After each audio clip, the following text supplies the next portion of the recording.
All right, one more time for Swingin' Sarah and her Dancing Chickens. Dancing Chickens.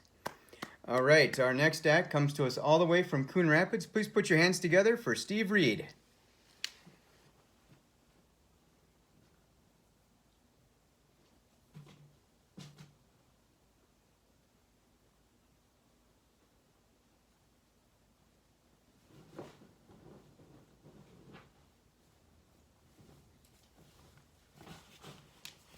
Hey, thanks a lot for having me on, guys. I really appreciate that. You know, it's been 31 years since I last did stand-up, and you people are still here. Go home, will ya?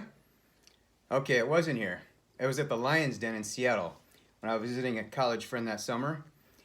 And they must have missed me. They're not open anymore, I checked. But I know it wasn't from overpaying the talent. They paid me $5 and all the beer I could drink. So, you know, a lot's changed in 31 years. There are different things you can't joke about.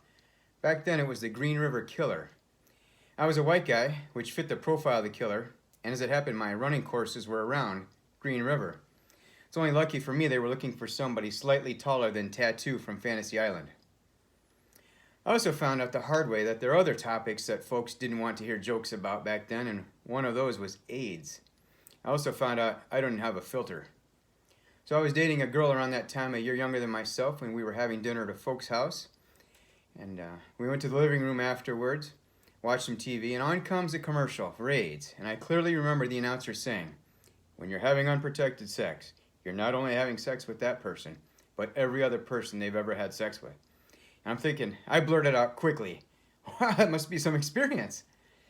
So if looks could kill, good old Les Schmeltz had me 6 feet under at the time, and I may not have had 10 words out of me the rest of the night. Speaking of AIDS, though, you know what's the most difficult thing after the dreadful AIDS diagnosis? It's convincing your parents you're from Haiti.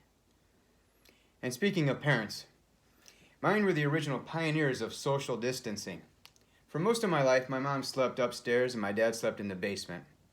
And I'd hoped he was kidding, but my dad once told me that before I came along, they had sex once a year on his birthday. My dad's birthday's in February. My sister was born in November. You do the math. I also recall one time years later, my dad returns home from his yearly medical checkup and he tells me the doctor asked him if he still got erections, and my dad's response was, yeah, but I've got nowhere to put it. Man, my dad died just a couple years ago. I sure miss him. I also clearly remember the day I lost my mom. I was about 8 years old. We were at the mall. I looked all over for her. I found her at Sears.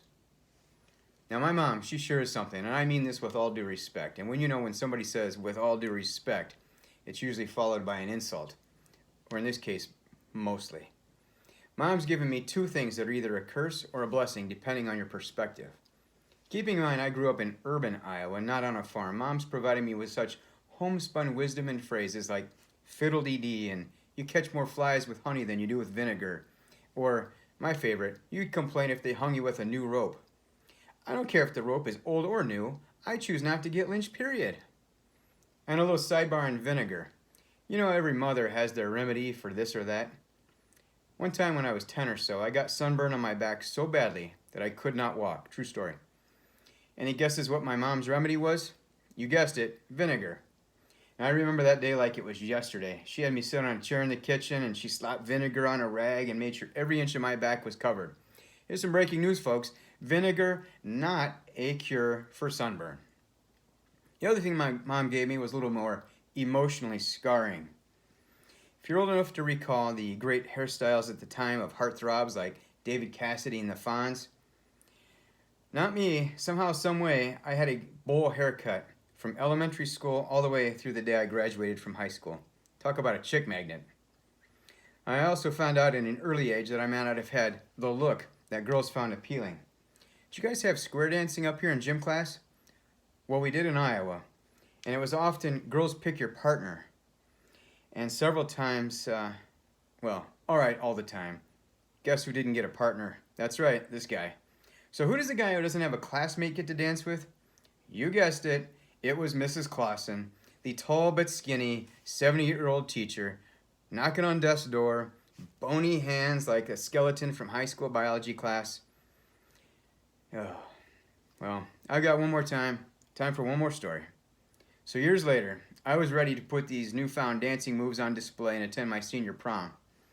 Well, me and my bowl haircut asked 39 different seniors and juniors until I ended up taking a sophomore to my senior prom.